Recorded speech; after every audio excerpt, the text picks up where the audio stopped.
মানুষের শরীরে যখন আগুন লাগে সে ব্যক্তি বোঝে আগুনের সিক্ততা, আগুনের উত্তাপ, আগুনের তাপ কতটা যন্ত্রণা, কতটা কষ্টজনক।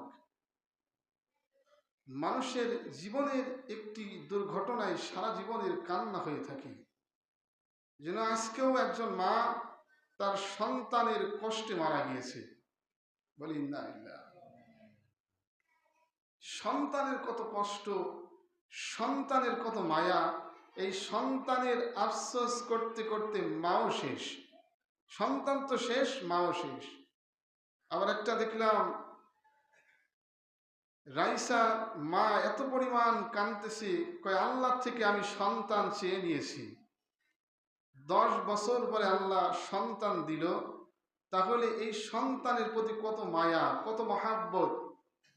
কয় আমি কত ডাক্তার, কত কবিরাজ, আমার বাড়ির আশেপাশের মানুষ আমাকে কত গালাগালি, কত খারাপ কথা বলেছে, আমি আল্লাহ থেকে একটি সন্তান চেয়ে নিলাম, এত আদর, এত সোহাগ দিয়ে তাই বড় করলাম, এই সন্তানটাও শেষ হয়ে গেল।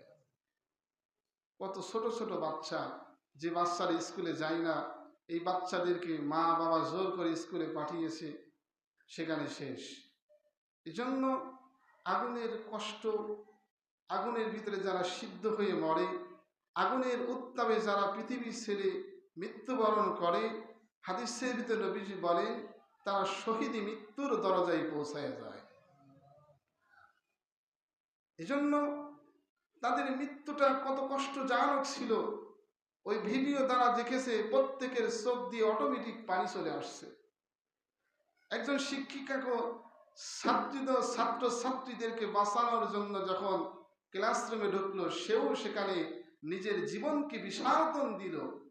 মা কি জিনিস সে বুঝাইতে চাইল পৃথিবীর মানুষেরা, আমি শুধু শিক্ষিকাই না, আমি শুধু ম্যাডামই না, আমি শুধু শিক্ষাই পাঠদান করি না, আমি একজন মা হিসাবে তোমাদেরকে বুঝাইতে চাই, একজন মায়ের সন্তান হারাইলে, একজন মায়ের কোল থেকে সন্তান চলে গেলে কত কষ্টদায়ক, এটা পৃথিবীর মানুষদেরকে বোঝানোর জন্য সে কাজটা করল। আল্লাহ তাকে জান্নাতের উচ্চ মাকাম দান করে, আমরা সকলে বলি আমিন। সেখানে যত শিশুরা মৃত্যুবরণ করেছে, শহীদ তামান্না নিয়ে যারা সেখানে মৃত্যুবরণ করেছে, আল্লাহ তাআলা প্রত্যেকটি শিশুকে জান্নাতুল ফেরদাউসের মেহমান বানিয়ে দিক, আমরা সকলে বলি আমিন।